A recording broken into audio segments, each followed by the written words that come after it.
Hello, this is Matt on the Moon Lambo channel. I'm going to share with you commentary perspective from a former Ripple employee who says, and this is a quote, "It could be just the beginning," end quote. And yes, he is not just talking about Ripple. He's talking about XRP specifically. He's talking about XRP entering its next phase of growth.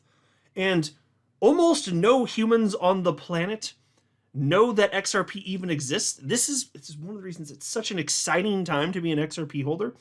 And I'm sure that you guys listening, you feel it too, right? Like, you did find something before the rest of the people on the damn planet here. Like, you actually did, and it actually makes sense, and that's why the market is now finally rewarding us. That's what's been happening the last few months. XRP, it was artificially suppressed in price. Now we're playing catch up.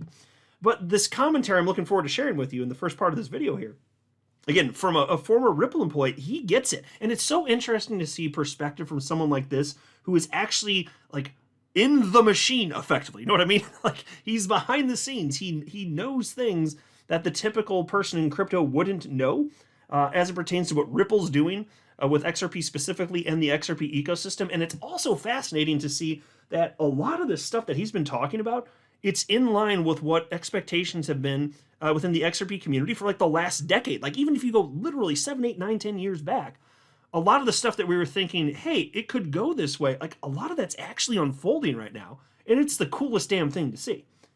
Like, it really, like, things in many ways are playing out like we in the community had hoped it would ultimately go. And why wouldn't it, though? XRP is functionally useful. There's a natural progression unfolding, and XRP absolutely is part of the ecosystem for good reason. It's finding success now. There's also this headline from the Crypto Basic. Ripple expands European presence via partnership with Portugal's largest foreign exchange bureau. Now, that might sound like a little bit of a sleeper of a headline, and if you think that, then you're right, and I kind of agree, frankly. But this is something that is good for XRP specifically and the XRP ecosystem, so we'll get to that as well. But before going further, I do want to be clear, I do not have a financial background of any kind. I am not offering financial advice, and you definitely should not buy or sell anything because of anything I say or write. I'm just an enthusiast who enjoys making YouTube videos about crypto-related topics, but just as a hobby and just for fun. All right, so here's some of the latest commentary from Austin King. And I gotta tell you, he has been putting out a ton of great threads recently, and I've shared a couple of them on my channel over the last couple weeks or so. This one's just the latest here. Now, Austin King, he is the former Ripple employee that I was referencing here. He actually sold his first company to Ripple, okay? And he also went to Harvard here, so he ain't no dummy, I'll tell you that. And here's what he had to say. And he is talking a little bit about RLUSD here, Ripple stablecoin. And that is fantastic for XRP. RLUSD could not exist without XRP on the XRP blockchain specifically. And every single transaction for RLUSD literally requires XRP because that's how the damn system was going. So the more total value locked on the XRP ledger, including RLUSD, the more certain it is with each passing day that XRP makes sense and will continue to have long-term viability. This is exceedingly rare. And again, you're in the know. You're paying attention. Almost 0% of humans on the planet know anything about this. And it's just wild because once you just take in the data, it's so obvious XRP is a clear winner here. But anyway, so here's what Austin King had to say. Recently, RLUSD supply nearly doubled and drove over $400 million in volume. Most don't understand the scale of Ripple's stablecoin strategy. Soon, it could include a $4 trillion, that's right, $4 trillion with a T, $4 trillion economy. Japan. Here is what you need to know as XRP enters this next stage of growth. Most people don't know how much market share Ripple has acquired in Japan. Ripple has now spent nearly a decade driving growth in this market. Where did it begin? While Ripple faced headwinds in the US from the SEC lawsuit, it steadily drove growth in Asia. Ripple created a strategic consortium with over 60 banks in Japan, covering over $9 trillion in assets and 80% market share. They have already begun utilizing XRP. Okay, let me just pause to say here, it is kind of crazy to think that this is the degree to which the United States government, like, well, they certainly harmed XRP. They could never actually kill it because it's truly global and truly decentralized here. But it's just crazy to know that Ripple actually lost customers after the lawsuit in the United States, and in every other part of the planet where they were doing business, they grew.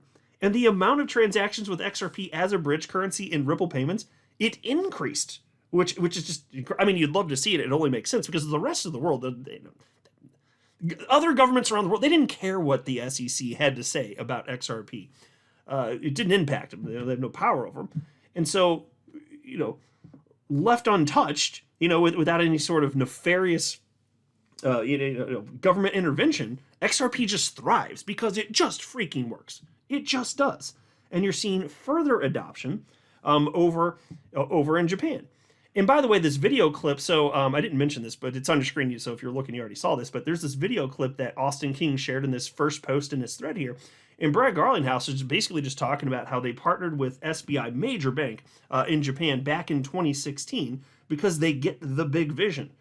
They understand XRP actually has utility and they wanted to be at the forefront of that.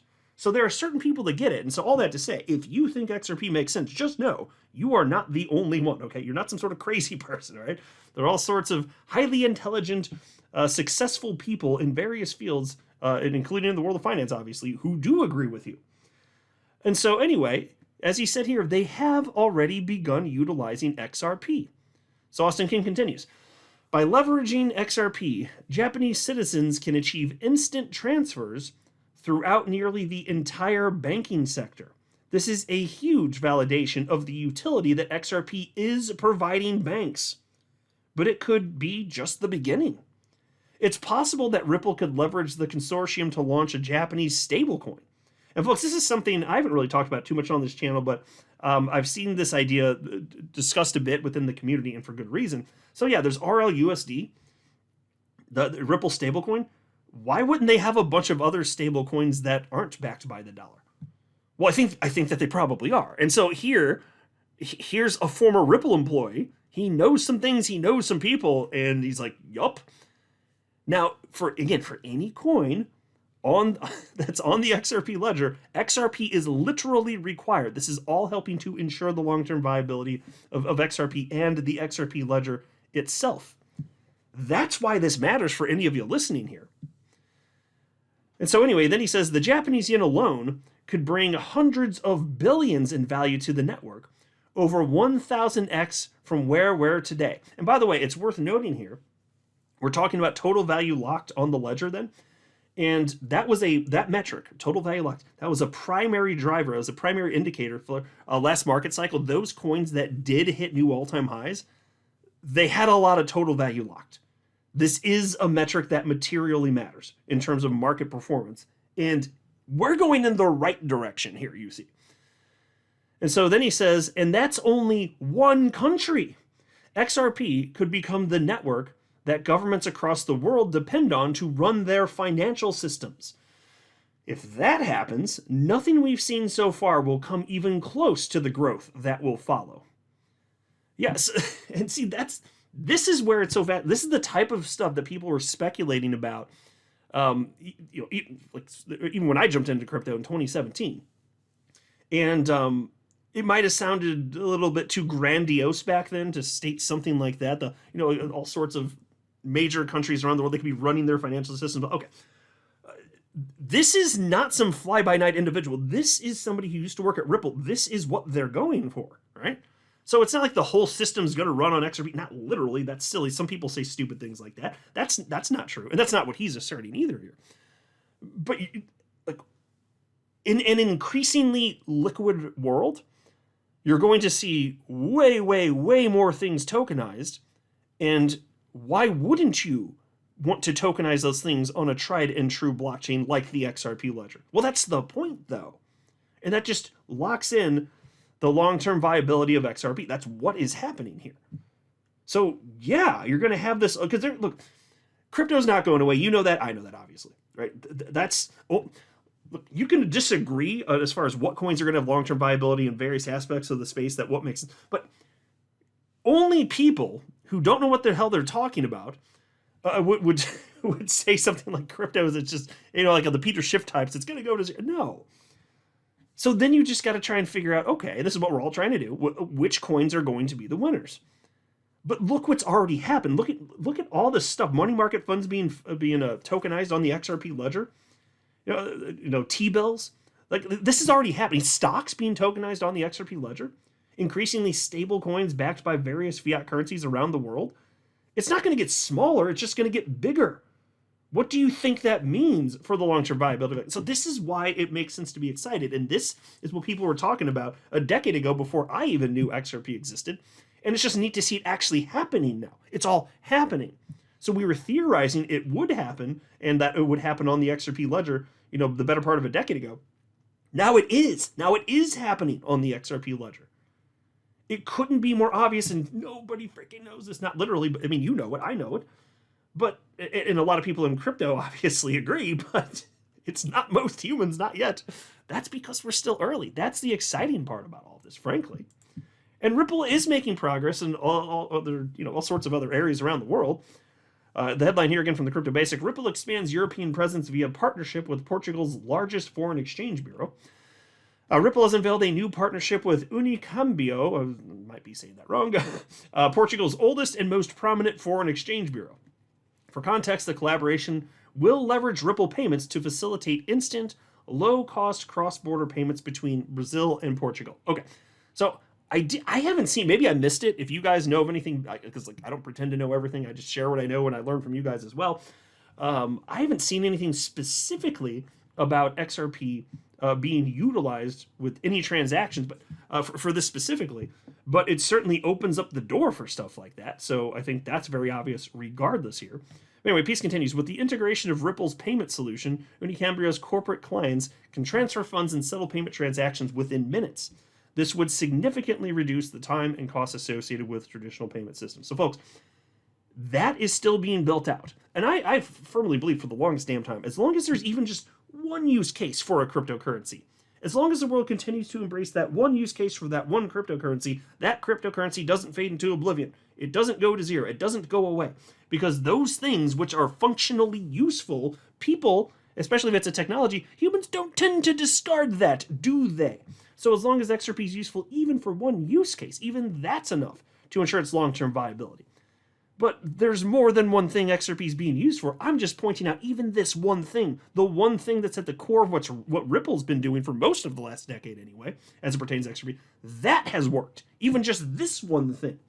And obviously they're branching out further. It was a brilliant move to launch RLUSD. That just one of the smartest things they've done in recent years was launch that damn coin. And I think that they're going to continue to go in that direction. So we'll see here.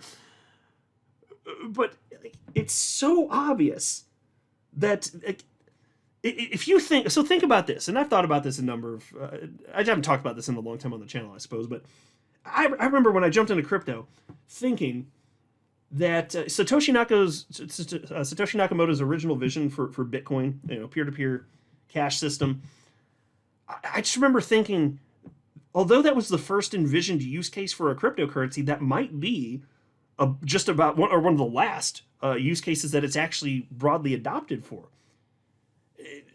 And for good reason here. It's so obvious. So you can think about, where are people having friction with day-to-day money usage? And, obviously if there's, third world countries where, various fiat currencies are collapsing, okay, it's going to make sense to maybe get into something else where there isn't some sort of central point of failure and there isn't some sort of endless money printer. And so for those types of situations, it makes sense that there would be genuine interest from people to jump into those coins, right?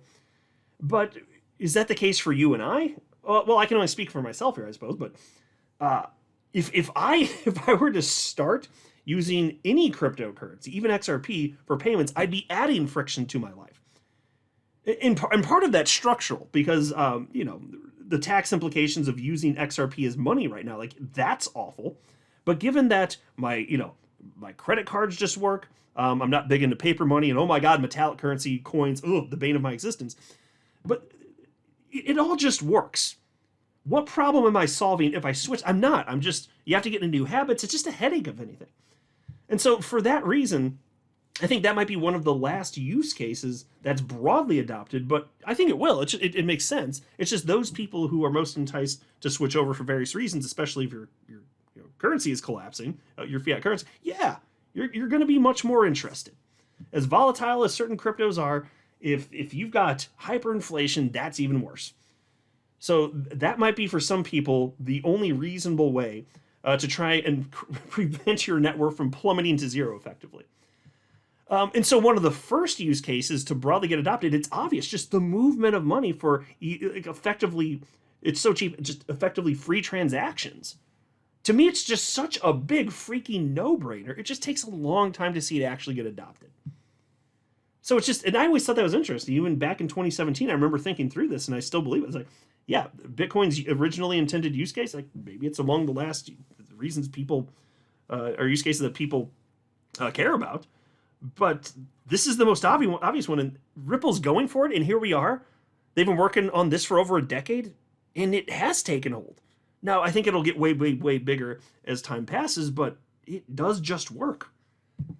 It's just incredible technology, and so to me, this has always been one of the most freaking obvious things. XRP's not going away because it's literally useful. And so you know that, I know that, but most people don't, but they're going to. Oh, they're going to. And so when Austin King said, it could be just the beginning, yup, it could be. It very well could be and probably is. I'm not a financial advisor. You should not buy or sell anything because of anything I say, all right? That would be a very, very, very bad idea. Until next time, to the moon, Lambo.